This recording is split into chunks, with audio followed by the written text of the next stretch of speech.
Buonasera e benvenuti a questa edizione di TG Sicilia, i titoli del nostro telegiornale. Fuga di gas ed esplosione in zona di Via Galermo, le notizie parziali parlano del crollo di una palazzina, ci sarebbero anche dei feriti. A Palermo è stata sentita dai PM in ospedale la tredicenne che avrebbe subito una violenza sessuale a Borgo Vecchio dopo essersi allontanata dall'ospedale. Tanti punti da chiarire, sono state aperte 2 inchieste. Piazza Armerina il Papa manda un visitatore apostolico dopo il rinvio a giudizio del vescovo Gisana e del vicario Murgano per falsa testimonianza, accusati di aver coperto Don Rugolo, il prete condannato per violenza sui minori. Operazione Molosso sgominata a Catania, una grossa piazza di spaccio a San Cristoforo, dopo 14 arresti già eseguiti dai carabinieri, oggi in manette altri 18, compresi 5 minorenni. Lettera minatoria al sindaco di Floridia Carianni, te la faremo pagare, gli scrivono ma il primo cittadino non si intimorisce, denuncia e va avanti, per me è una medaglia al valore. A Palermo Giurato si è ufficialmente insediato il nuovo assessore regionale alla sanità Daniela Faraone, prende il posto della dimissionaria Giovanna Volo. E infine il calciomercato in casa Catania, si lavora alle cessioni, Messina cerca un nuovo allenatore dopo le dimissioni di Modica, il Palermo prova a chiudere per Poyampalo.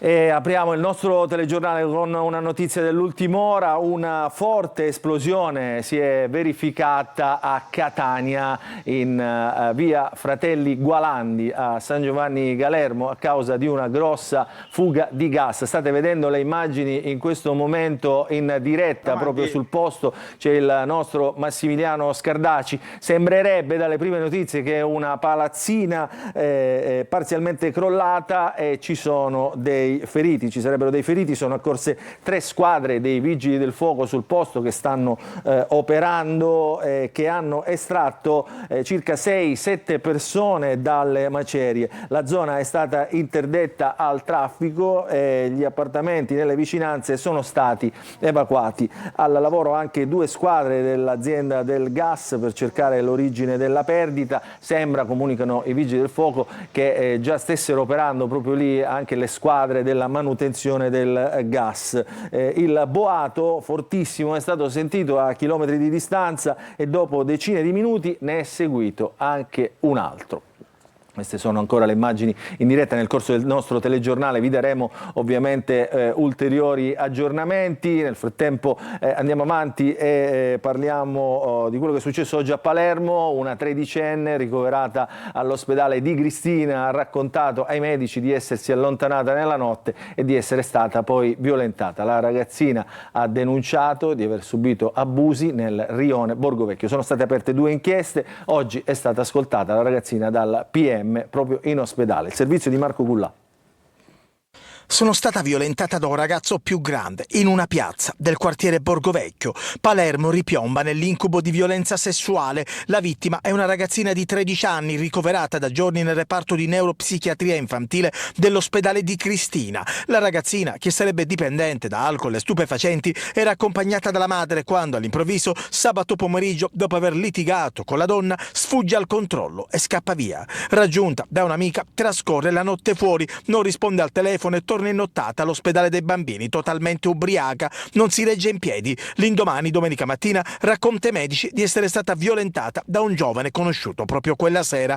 Oggi è stata ascoltata dal PM. Sono diversi i punti da chiarire su questa vicenda al vaglio della Procura per i minorenni e del Dipartimento Fasce Deboli della Procura Ordinaria. La tredicenne vive con la madre, non ha riconosciuto il padre ed è ricoverata da qualche giorno. Pare che qualcuno abbia chiamato al cellulare la ragazzina, che non avrebbe risposto e avrebbe poi spento il telefono. Le 2 amiche si sarebbero dirette invece al Borgo Vecchio. Qui la ragazzina avrebbe incontrato un giovane che a quanto pare non conosceva. Insieme avrebbero bevuto alcolici, poi si sarebbero appartati per uno scambio di effusioni inizialmente consenziente. Poi le richieste del giovane si sarebbero fatte pressanti e sarebbe scattata la violenza.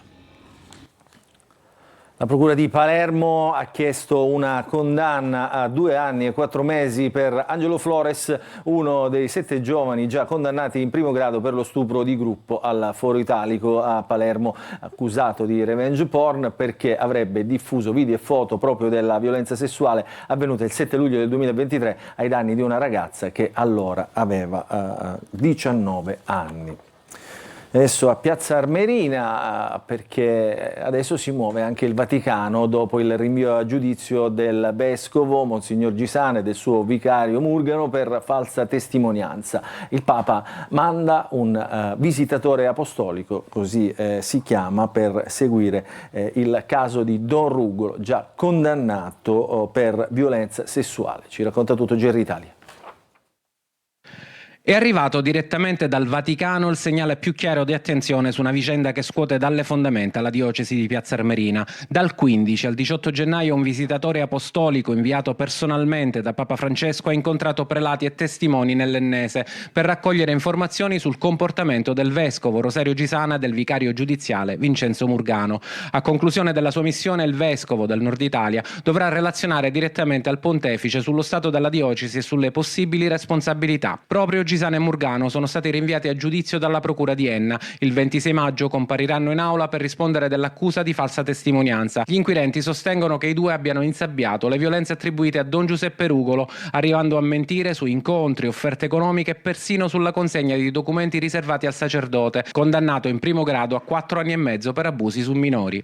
Nel frattempo Rugolo ha presentato ricorso contro la sentenza di primo grado. L'udienza d'appello è fissata per l'8 aprile. I legali del sacerdote contestano l'intero impianto accusatorio e chiedono la riapertura del dibattimento per l'acquisizione di nuove prove. Anche la curia di Piazza Armerina, ritenuta responsabile civile, ha fatto appello, sostenendo di non poter essere chiamata a rispondere per le azioni del sacerdote. Intanto arriva anche la voce della diocesi attraverso un comunicato diffuso in giornata. Il vescovo Rosario Gisana, si legge in un comunicato dell'ufficio stampa della diocesi di Piazza Armerina, segue con serenità gli sviluppi del procedimento penale in corso. Nel ribadire l'estraneità alle accuse, conclude la nota, rinnova la sua fiducia nell'operato della magistratura.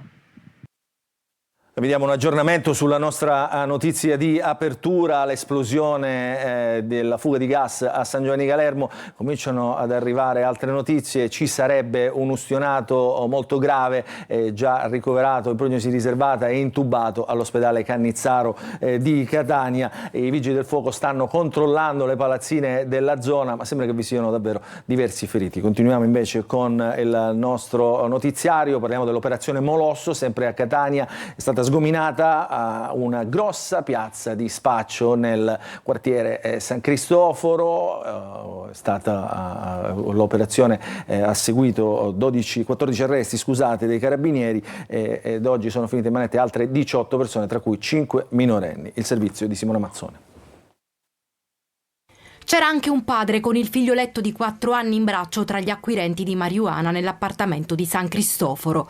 Con l'irruzione nella casa blindata e videosorvegliata di via Salvatore di Giacomo a Catania e l'arresto di 5 persone dedite allo spaccio, i carabinieri di Piazza Dante hanno avviato nel giugno del 2023 una serie di indagini che hanno portato ad altri 9 fermi e al sequestro di droga, impianti di videosorveglianza e materiale vario, fino agli ultimi arresti nei confronti di 18 persone, 5 delle quali minorenni, nell'ambito dell'operazione Molosso, così chiamata perché sempre nell'appartamento di via di Giacomo dove proseguiva l'attività è stato trovato un cucciolo di Rottweiler adoperato come cane da guardia.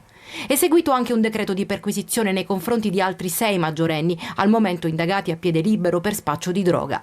L'attività era strutturata come una catena di montaggio con turni di lavoro a rotazione dalle 9 del mattino alle 3 di notte e dove ognuno aveva un ruolo, anche i 5 minori di età compresa tra i 16 e i 17 anni, che un giorno erano vedette, un altro pusher, cassieri o trasportatori di droga e che erano stati assoldati dagli associati maggiorenni più giovani. I video nelle mani degli inquirenti mostrano gli spacciatori contare i soldi incassati e i momenti in cui cedono dosi attraverso lo spioncino di una porta blindata. La droga veniva stoccata anche in altre case del quartiere considerate sicure e trasportata con veicoli noleggiati. Segnalati anche 62 acquirenti, 8 dei quali minorenni, sequestrati crack e marijuana, stimato un giro d'affari di circa 162.000 euro nei mesi monitorati. Il cagnolino chiamato Dante è stato affidato ai veterinari dell'ASP e poi adottato da una famiglia catanese.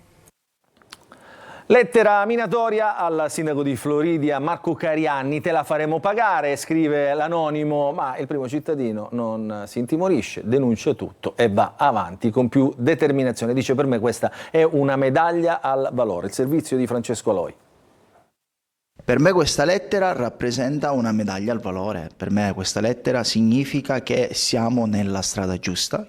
Il sindaco di Floridia Cariani definisce così la lettera minatoria che ha trovato sulla sua scrivania. Era tra la posta. Ma in questa lettera c'era scritta una serie di cose che erano rivolte alla mia persona, alcune delle quali facevano riferimento a scelte anche di natura politica, molte delle quali erano sicuramente orientate a gettare discredito alla mia figura, attraverso la quale mi si avvisava che in qualche modo mi avrebbero fatto pagare alcune scelte.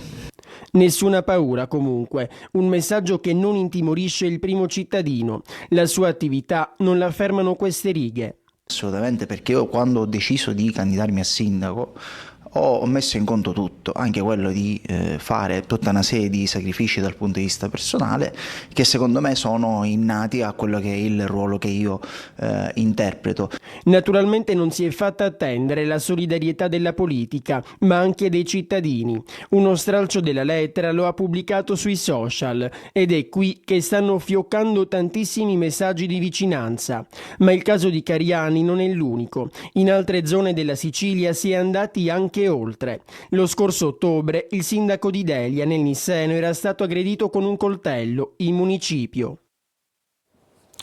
A Catania la polizia ha sequestrato in uno stabile nel quartiere Zia Lisa un piccolo arsenale con armi, tra queste un revolver 357 Magnum, un Kalashnikov munito di caricatore e 675 cartucce. Gli agenti durante il controllo nel palazzo con i cani di poliziotto hanno trovato in una busta nascosta sotto il vano scala della cocaina. Tutto il materiale è stato messo in sicurezza, sequestrato e analizzato dal personale della polizia per gli accertamenti balistici.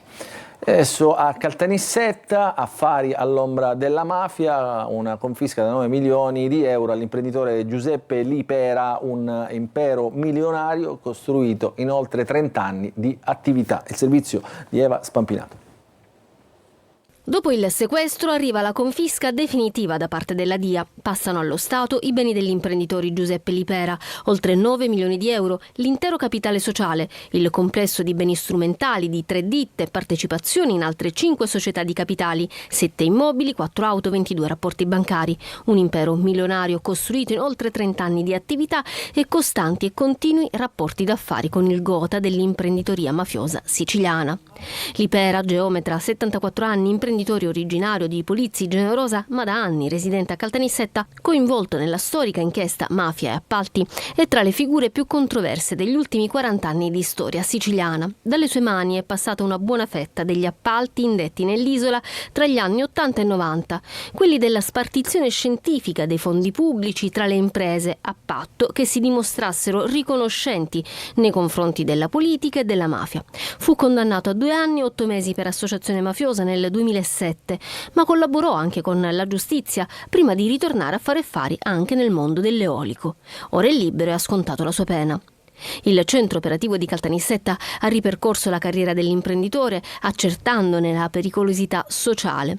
Se Angelo Sino, piccolo imprenditore edile a cui Totò Riina affidò le chiavi del sistema, è passato alla storia come il ministro dei lavori pubblici di Cosa Nostra, Lipera poteva essere considerato il sottosegretario.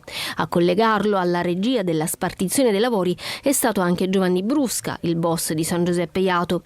Ai magistrati Sino e Brusca raccontarono che Lipera aveva le doti giuste per garantire il mantenimento degli equilibri tra le imprese. La polizia sta indagando dopo che la notte scorsa è avvenuta un'altra rissa, l'ennesima, un accoltellamento tra via Torino e via Roma a Palermo e un uomo di 39 anni è stato ferito a una mano.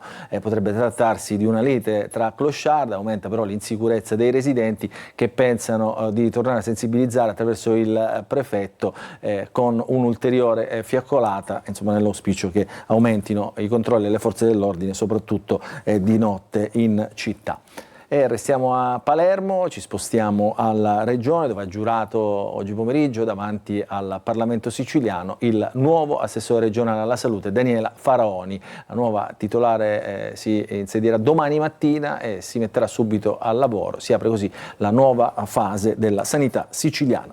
Il servizio di Manlio Viola. La sanità siciliana ha un nuovo assessore. Con il giuramento a Sala d'Ercole davanti al presidente della regione Renato Schifani e a quello dell'AS Gaetano Galvagno, entra ufficialmente nel pieno delle sue funzioni il nuovo assessore alla salute Daniela Faraoni. Subentra ora anche ufficialmente a Giovanna Volo, che ha rassegnato le sue dimissioni 5 giorni fa. Nelle ore precedenti la Faraoni ha avuto un lungo incontro con il presidente Schifani. Da un lato erano stati affrontati i dubbi legati alla possibile inconferibilità dell'incarico, rispetto ai quali Palazzo d'Orleans si era detto da sempre sereno. Fugati i dubbi residui, il presidente e la neo-assessore hanno stabilito un elenco di priorità da affrontare con immediatezza. Il punto di partenza è un grande impegno per programmare immediatamente un'azione che possa essere di rilancio della sanità pubblica e naturalmente trovare le soluzioni più idonee per una integrazione di sanità pubblica e privata nel rispetto di quelli che sono i principi costituzionali, ma soprattutto nel rispetto dei principi che ci inducono a rispettare i bisogni della collettività. Si apre adesso il risico delle nomine. L'assessore infatti ha lasciato scoperto l'incarico di manager dell'ASP6, la più grande azienda sanitaria della Sicilia e del meridione d'Italia. È possibile che in quel posto vada Salvatore Iacolino, che ha già ricoperto quell'incarico anni fa. Nell'eventualità lascerebbe libero il posto di dirigente generale del Dipartimento Pianificazione Strategica dello stesso assessorato alla salute, anche per effetto dei rapporti non proprio idilliaci col nuovo assessore. Ma questa decisione ancora non è stata presa. C'è chi gli chiede invece di restare in assessorato ugualmente. Una diatriba che si dovrà risolvere entro un paio di settimane al massimo. Adesso torniamo ad occuparci della diga Trinità nella Sicilia occidentale, nella zona del Trapanese. Sono in corso contatti tra il presidente della regione siciliana Renato Schifani e il ministro per le infrastrutture Matteo Salvini. Secondo fonti ministeriali proprio Salvini starebbe seguendo attentamente questo dossier per un'attenta valutazione sui provvedimenti da adottare per superare le criticità relative all'utilizzo proprio di questa diga che si trova nel territorio di Castelvetrano. Il Ministero delle Infrastrutture nei giorni scorsi aveva disposto la messa fuori esercizio dell'invaso perché non sarebbe sicura, soprattutto in caso di terremoti. I livelli massimi autorizzati d'accumulo sono ora di 50 a 54 metri sul livello del mare, il resto dell'acqua dovrà essere sversata fuori. Il Ministero assicura collaborazione ma chiede tempi celeri. Contro la chiusura della diga vi sono state prese di posizione di diversi sindaci del territorio, delle organizzazioni sindacali agricole, di esponenti politici, perché l'acqua della diga serve a irrigare una vastissima area, soprattutto coltivata a vigneto. A proposito di maltempo, Catania e le strade di Catania aumentano e diventano piene di buche. La recente ondata di piogge ha aggravato la situazione e le strade sono sempre più disastrate e mettono a rischio gli automobilisti ma anche i pedoni. Il servizio di Tonino De Mana. Non è solo colpa del maltempo, la pioggia ha acuito un problema che persiste da anni e se tutti i nodi vengono al pettine dopo gli acquazzoni dei giorni scorsi, Catania sembra quasi reduce da un bombardamento. Strade groviera che mettono a repentaglio l'incolumità di automobilisti e centauri impegnati in slalom per evitare di finire in buca. Sono tante le segnalazioni giunte alla nostra linea di WhatsApp al numero 342 74 55005. Alcune arrivano da via Oberdan che, a detta di un nostro telespettatore, viene ricordata soltanto al momento di una processione religiosa. Proprio in via Oberdan intercettiamo alcuni scooteristi. Se tu cammini anche con un motorino o qualche cosa, vedi che ti sbanda. Che esperienza ha lei? L'esperienza è che praticamente una caduta già l'ho avuta. C'è sempre questi buchi, c'è sempre così, diciamo, non riparano mai. Squadre delle manutenzioni impegnate a rattoppare, ma il più delle volte si tratta di interventi non risolutivi. Non le manda a dire Giovanni Curia. Come Commissione Viabilità più volte abbiamo segnalato questo problema. Non basta un'ordinanza del sindaco di non uscire di casa con i propri mezzi, bisogna un intervento immediato di ripristino. In una Catania disastrata rischiano grosso anche i pedoni. Primo esempio, una buca in pieno attraversamento in via 6 aprile, per non parlare del marciapiede pericoloso in via Lago di Nicito. Le volevo far notare le condizioni del marciapiede, abbiamo segnalato più volte questa necessità, ma nessuno si è fatto vedere e durante il corso della giornata cadono dalle 2 alle 3 vecchiette giornalmente. Ciliegina sulla torta, proprio sotto gli archi della Marina, ecco una caratteristica buca a forma di cuore, per una Catania da amare. Gli effetti di un maltempo che in qualche modo dovrebbe durare ancora per poco. Da venerdì infatti tornerà il sole e le temperature supereranno i 20 gradi, quindi diciamo è atteso un fine settimana decisamente fuori stagione. Il servizio di Desiree Ferlito. La coda dell'ondata di maltempo che ha investito la Sicilia negli scorsi giorni fa ancora sentire il suo effetto, cielo grigio e temperature in picchiata, oltre che piovaschi sparsi. Ma il tempo è destinato a migliorare. Nel corso dei prossimi giorni infatti si assisterà a un definitivo miglioramento delle condizioni meteorologiche, grazie a un rialzo della pressione atmosferica che garantirà il ritorno di condizioni di tempo stabili e soleggiato su gran parte dell'isola. Ma non è tutto, bisognerà infatti mettere da parte cappotti, sciarpe e maglioni in lana per tirare fuori l'abbigliamento un po' più leggero, almeno per qualche giorno. L'elemento saliente dei prossimi giorni però sarà rappresentato dall'arrivo di una massa d'aria piuttosto tiepida che sale dalle medie latitudini atlantiche e che raggiungerà la Sicilia a partire dalla giornata di venerdì, determinando un significativo aumento delle temperature massime che tra venerdì e il fine settimana si potranno portare oltre la soglia dei 20-21 gradi, con picchi che localmente, soprattutto sulla Sicilia orientale, tra il catanese e il siracusano, potranno raggiungere anche valori di 23 gradi. Queste condizioni dovrebbero prolungarsi per tutto il fine settimana, almeno fino a lunedì. Poi si intravede la possibilità di un nuovo peggioramento per l'arrivo di una nuova perturbazione. Ancora è presto per valutarne l'entità. Intanto il meteo strizza l'occhio al prossimo weekend. E allora adesso ritorniamo sulla notizia con la quale abbiamo aperto il nostro telegiornale, le forti esplosioni che si sono verificate oggi pomeriggio nella zona di via Galermo, nello specifico in via Fratelli Gualandi. Ci colleghiamo con la collega Francesca Aglieri che si trova sul posto. Nel frattempo voi state vedendo queste immagini del nostro operatore Massimiliano Scardaci che appunto sta riprendendo dalla zona. Francesca, ciao. Allora, in questo momento diciamo, che situazione c'è in zona? Buonasera a tutti, buonasera ai telespettatori. Io mi trovo esattamente a 70-100 metri dal luogo dell'esplosione. Sono davanti alla casa di riposo, la residenza dei Girasoli, che è la struttura più vicina allo stabile che è crollato, che accoglieva un sacco di persone anziane e disabili che sono state immediatamente evacuate e che ancora sono qui sulla piazzetta in attesa che qualcuno possa trovargli una sistemazione. Ovviamente sono attimi concitati, i soccorsi fanno va e vieni, ci sono carabinieri, polizia, vigili urbani, vigili del fuoco e adesso è arrivata anche la protezione civile e gli operai di Catania Rete Gas.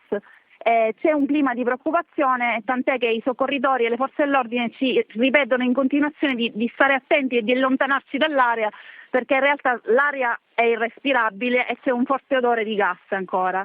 Allora Francesca, riepiloghiamo un attimo quello che è successo. Intorno alle 19 si sono udite due fortissime esplosioni a distanza ravvicinata l'una dall'altra.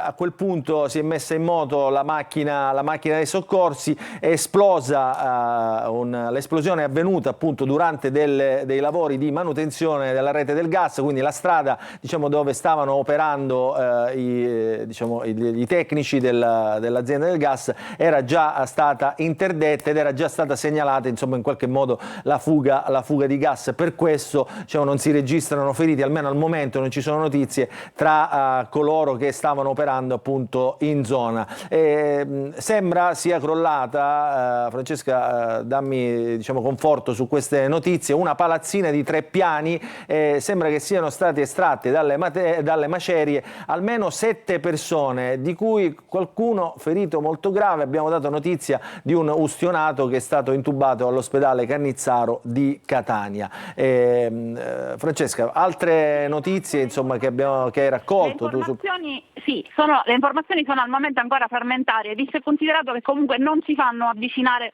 fin troppo. Io vi posso dire che in questo momento c'è ancora altissima una nube di fumo, perché le fiamme sono ancora vive. Quindi si lavora sul doppio fronte. Da un lato si cerca di evacuare la gente che fortunatamente è riuscita insomma, a rimanere indenne dall'esplosione. Dall'altro lato i vigili del fuoco continuano ininterrottamente a cercare di spegnere le fiamme che ancora sono alte e vive. Nel Quindi frattempo ci dicono al altri momento. feriti sono stati dirottati all'ospedale Cannizzaro di Catania e alcuni all'ospedale San Marco sempre di Catania, quindi insomma a testimonianza che la situazione è davvero grave e importante. Noi stiamo vedendo le immagini, sembra che la fuga di gas, altre notizie che ci arrivano qui in redazione da altre fonti, sembra che la fuga di gas sia iniziata già stamattina e per questo, come abbiamo detto, già stavano operando in zona i tecnici specializzati. Francesca, ci dicevi che l'aria nella zona è irrespirabile, quindi anche... L'aria è irrespirabile, tant'è che forze dell'ordine e soccorritori stanno incominciando a tirar fuori le mascherine dell'era Covid, perché c'è questa cappa oltretutto di umidità misto al fumo e l'odore acre del gas che ancora si sente, tant'è che i residenti della zona praticamente si sono allontanati quasi tutti. Ci sono pochi curiosi, soliti curiosi, e i giornalisti vengono mantenuti a distanza proprio per questo motivo, perché la preoccupazione è che possa accadere insomma qualcos'altro, e quindi i soccorritori non fanno altro che dirci allontanatevi, allontanatevi, allontanatevi. E oltretutto i residenti, sapendo dei lavori di manutenzione che erano stati evidentemente preventivati dopo le segnalazioni delle fughe di gas, o perlomeno le segnalazioni di questo odore forte di gas, i residenti sapevano che c'erano i lavori in corso. Quindi si erano già c'è stata spostati. Ricordo che in collegamento in diretta con noi in questo momento c'è Francesca Aglieri, giornalista del quotidiano La Sicilia, che sta seguendo appunto sul posto anche questa notizia. Francesca, ci dicevano anche altre notizie che arrivano qua in redazione, appunto l'hai detto tu stessa, gli anziani della residenza dell'Oda sono stati tutti spostati proprio per i pericoli. Ci fai capire un po' diciamo dove siamo, a che altezza siamo, perché la via Galermo è una via molto lunga, quindi per fare capire anche ai nostri telespettatori a che altezza si trova diciamo, questo teatro della tragedia. Siamo all'altezza quasi con Viale Tirreno. Siamo esattamente all'altezza quasi con Viale Tirreno. Quindi diciamo nella parte bassa, quella che poi diciamo, collega subito dopo alla circonvallazione di Catania. Circonvallazione, esattamente sì. Allora Francesca, non so se hai da aggiungere altro, se no ti liberiamo, ti lasciamo insomma, svolgere il tuo lavoro. Ovviamente io dico ai nostri telespettatori di restare collegati perché riapriremo a breve il collegamento in diretta proprio per capire cosa sta succedendo in questo momento. Le fasi, lo vedete, sono concitate, è successo tutto poco dopo le 19 e siamo a Catania in via Galermo dove c'è stata una forte esplosione dovuta a una fuga di gas, anzi due forti esplosioni dovute a una fuga di gas nella zona di via Galermo. Grazie Francesca, ti ricontatteremo anche dopo. Grazie. Adesso noi andiamo in pubblicità, poi andremo a chiudere questa edizione del telegiornale con lo sport.